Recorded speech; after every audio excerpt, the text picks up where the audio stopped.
Hi guys, welcome the Pakistani husband and wife reaction. मैं उम्मीद करता हूँ आप सब खैरियत से होंगे, जाओगे, खुश होंगे, आबाद होंगे। अगर चैनल को सब्सक्राइब नहीं किया तो लाजमी सब्सक्राइब करें ताकि आने वाली वीडियो आप तक आसानी से पहुँचती रहे और आप इंजॉय करते रहे। मेरा नाम है नदीम। मेरा नाम है नीला।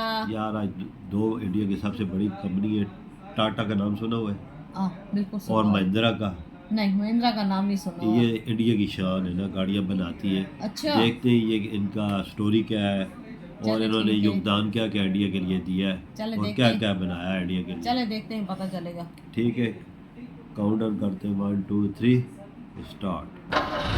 टाटा और महिंद्रा। देश में जब कोई मध्यम वर्गीय इंसान किसी दूसरे को अमीर बनने के लिए या मेहनत करने के लिए या कहें कि अपना लेवल बताने के लिए अक्सर जिन दो नामों का जिक्र करता है वो यही टाटा और महिंद्रा होते हैं। देश की दो सबसे प्रतिष्ठित कंपनी जिसे आजादी से कुछ साल पहले ही शुरू किया गया था, वो आजादी के बाद भी आज हमारा साथ दे रही है या कहें कि देश की रीढ़ बनी हुई है। चाहे वो टाटा के ट्रक हो या महिंद्रा की एसयूवी, दोनों समय समय पर एक से एक जरूरी प्रोडक्ट्स को भारत के बाजारों के हिसाब से निकालते रहे हैं। लेकिन इन दोनों कंपनियों को देखकर ये सवाल मन में जरूर आता है कि आखिर कौन सी कंपनी इस समय इस रेस में आगे है। आज के वीडियो में हम आपको इन्हीं दो कंपनीज को कंपेयर करके आपके सामने रखने वाले हैं, तो बने रहिए हमारे साथ इस वीडियो के अंत तक। सफलता वो नहीं जो आपको तोहफे में मिल जाए, बल्कि सफलता वो है जिसके लिए दिन रात मेहनत करनी पड़े। विश्व भर में सफलता के कई ऐसे उदाहरण आपको मिल जाएंगे जो भीषण तूफानों जैसी मुसीबतों का सामना कर इंसानों ने हैरान कर देने वाले कारनामे करके दिखाए। इनमें कई बड़ी व्यावसायिक कंपनियां भी शामिल हैं। इसी क्रम में हम पहले आपको बताते हैं महिंद्रा एंड महिंद्रा कंपनी के बारे में। लेकिन आपको जानकर हैरानी होगी, ये कंपनी कभी महिंद्रा एंड मोहम्मद के नाम से भी जानी जाती थी। जी हाँ, और ऐसा क्यों था, आइए जानते हैं। जगदीश चंद्र महिंद्रा का जन्म 1892 को हुआ था और इसके 2 साल बाद उनके भाई कैलाश चंद्र महिंद्रा का जन्म हुआ था, जिन्हें जेसी और केसी कहा जाता था। जेसी और केसी 9 भाई बहन थे। बहुत कम उम्र में ही उनके सिर से पिता का साया उठ गया। जगदीश चंद्र महिंद्रा को पूरे परिवार की जिम्मेदारी उठानी पड़ी। जेसी महिंद्रा कम उम्र में ही समझ गए थे कि अगर ऊपर उठना है तो बुलंद हौसलों के साथ शिक्षा भी जरूरी है। इसलिए उन्होंने अपने भाई बहनों को उच्च शिक्षा दी और भाई केसी को पढ़ने के लिए कैम्ब्रिज भेज दिया। बड़ी लगन से अमेरिका में पढ़ाई करने के बाद केसी महिंद्रा कुछ समय के लिए अमेरिका में ही नौकरी भी करने लगे। उसके बाद वो साल 1945 में भारत लौट आए क्योंकि उनका वहाँ मन नहीं लगा। 1945 में केसी जब भारत लौटे तो उन्हें कई सरकारी पदों के साथ साथ कई प्राइवेट संस्थाओं से बड़ा पद ऑफर हुआ, लेकिन उन्होंने अपने बड़े भाई जेसी महिंद्रा और अपने दोस्त मलिक गुलाम मोहम्मद के साथ मिलकर अपना नया बिजनेस शुरू करने का मन बना लिया था। इसी मन के साथ ये तीनों एक साथ मिलकर एक कंपनी की शुरुआत करते हैं जिसका नाम था M&M यानी महिंद्रा एंड मोहम्मद। जी हाँ, शुरुआत में कंपनी को इसी नाम से जाना जाता था। अच्छा। इसके बाद ही देश आजाद हुआ और पार्टीशन में मोहम्मद साहब पाकिस्तान चले गए, जिस कारण कंपनी का नाम तो M&M ही रहा, लेकिन अब वो महिंद्रा एंड महिंद्रा हो गई थी। इसके बाद उन्होंने विदेश में चलने वाली एक जीप को देखा जो उन्हें बहुत पसंद आई, इसलिए वो भारत में भी उसी तरह की जीप बनाने में लग गए। इसके बाद तो महिंद्रा ने पीछे मुड़कर नहीं देखा। महिंद्रा एक्सयूवी, महिंद्रा स्कॉर्पियो से लेकर और भी बहुत सी महिंद्रा की ऐसी गाड़ियां उन्होंने दी जो भारतीय लोगों की तरक्की की निशानी बन गई। आज महिंद्रा की बागडोर जेसी महिंद्रा के पोते आनंद जी महिंद्रा के हाथों में है। आज सिर्फ महिंद्रा ऑटोमोबाइल ही नहीं बनाती, बल्कि spacecraft, insurance, after market, defence, energy, farm equipment, finance और बहुत सी इंडस्ट्रीज में लगातार काम कर रहा है। आज अगर महिंद्रा ग्रुप के अंदर टोटल नंबर ऑफ कंपनीज की बात करें तो 150 है, जिनमें करीब 2.5 लाख लोग नौकरी करते हैं। 2021 की बात करें तो इस कंपनी ने पिछले साल 45,000 करोड़ रुपए की एनुअल सेल की थी, जो कि अपने आप में एक बड़ा अमाउंट है। और आज महिंद्रा कंपनी नेटवर्थ की बात करें तो वो 190 करोड़ US डॉलर है, यानी करीब 13.5 हजार करोड़ रुपए। लेकिन दोस्तों, जैसा कि हमने आपको पहले ही बताया था कि महिंद्रा के साथ ही एक और कंपनी ने भारत में जन्म लिया था, उसका नाम आज कौन नहीं जानता।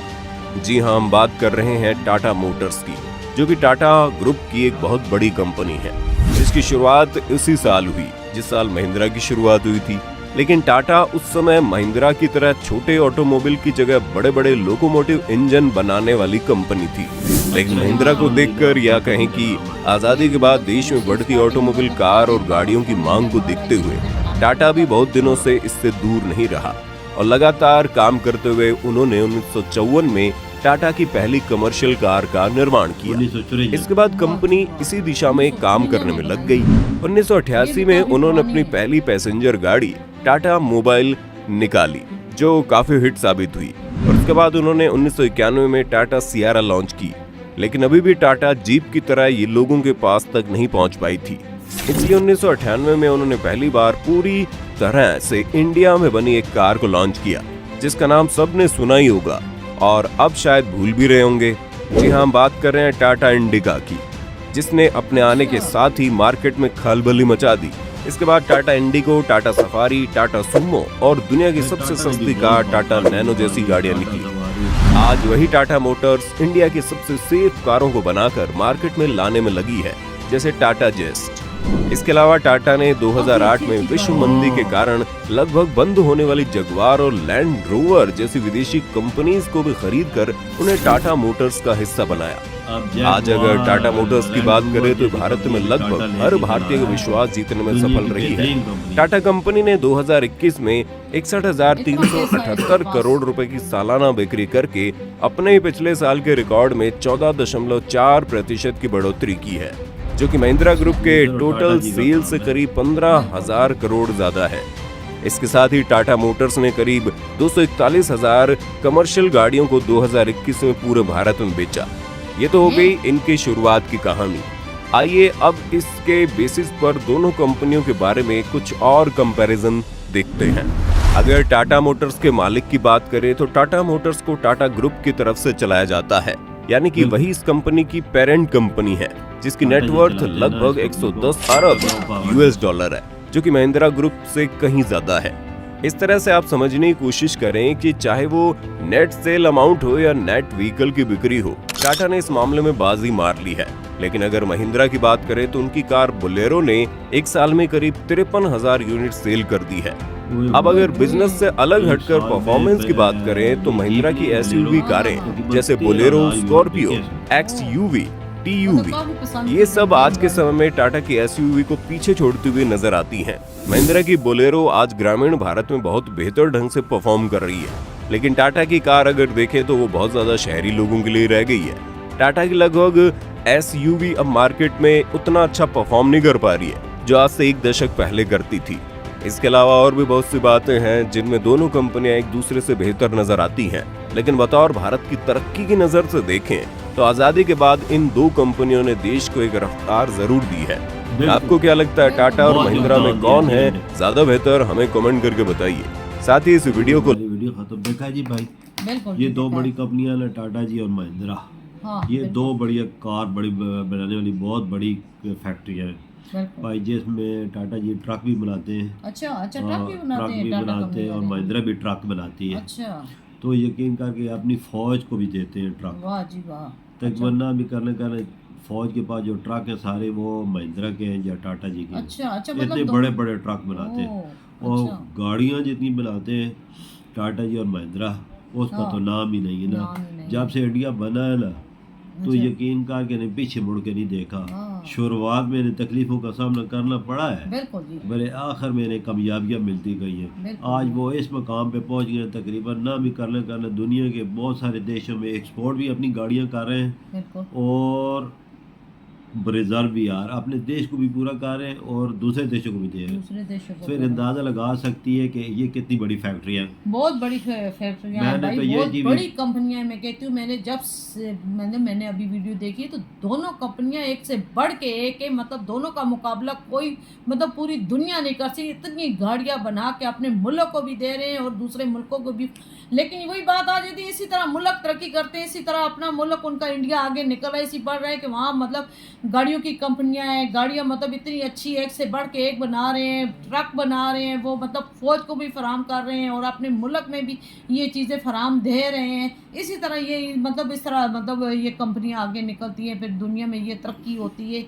भाई इंडिया का नाम होता है कि ये इंडिया की कंपनी है, Made in India। Made in India, तभी तो इनका नाम दुनिया लेती है ना कि इनकी गाड़ी है भाई, तो इतनी यकीन अच्छी का गाड़ियां हैं तो एक उनकी। यकीन का ना, पाकिस्तान में जो गाड़ी हमारे पास आल्टो आती है ना, आल्टो, अच्छा। वो 32-33 लाख 34 बहुत लाख। महंगी है इधर ये तो टाटा पाकिस्तान। टाटा की ऐसी गाड़ियां हैं ना जो बिल्कुल। आपको पाकिस्तान में 1 करोड़ की मिलेगी ना, पाकिस्तान में हाँ। टाटा जी वही 17-18 लाख की दे रहे हैं। बहुत सस्ती है भाई, मैं कहती हूँ फिर तो आप इंडिया में अंदाजा बहुत न्यू ज्यादा न्यू सस्ती है। न्यू हाँ, 0 मीटर गाड़ी, बिल्कुल। और उसकी फैसिलिटी और जो उसके फीचर है वो भी इनसे ज़्यादा है, इनसे ज्यादा है। आप अंदाज़ा न लगा। और महिंद्रा तो ट्रैक्टर भी बनाता है, अच्छा महिंद्रा अच्छा कंपनी ट्रैक्टर अच्छा, भी बनाती है महिंद्रा और बाहर कंपनी। मुल्कों को एक्सपोर्ट करती है वाह ट्रैक्टर, जी वाह। और भी बड़ी चीज़ें, मशीनरी के सामान जितना भी हो ना, महिंद्रा बनाता अच्छा, है। महिंद्रा बनाता है। खासकर अफ्रीका के देशों में देखा जाए ना, अफ्रीका के बिल्कुल, देशों में महिंद्रा और टाटा जी की चीज़ें एक्सपोर्ट बहुत होती हैं। बहुत ज्यादा होती गाड़ियाँ है। खासकर हो गई, और ये ट्रक हो गए। बात ऐसे मुल्क हैं जो टाटा जी और महिंद्रा के फौज भी उनके ट्रक यूज़ कर रही वाह है जी वाह, बाहर मुल्कों इतनी के। अच्छी चीजें और इतनी हाँ, पायदार चीजें, मतलब अच्छी चीजें हैं तो ज़ाहिर है वो मुल्क बाहर मुल्क वाले मांगते हैं ना। बिल्कुल नहीं तो वैसे कौन मतलब किसी मुल्क की चीजें बिल्कुल मांगता है, ये बिल्कुल। अच्छी चीजें हैं तो दूसरे मुल्क वाले यार मांगते हैं मेरी ना। बात याद रखना, जिस पे मेड इन इंडिया स्टैंप लगी होगी ना, हाँ हाँ, वो चीज़ A1 होगी। बिल्कुल जी, उन लोगों में बेईमानी नहीं है ना, सबसे बड़ी बात है। बिल्कुल। इधर ही हम अपनी वीडियो का अख्ताम करते हैं, अगली नेक्स्ट वीडियो में फिर मिलेंगे, तब तक बाय।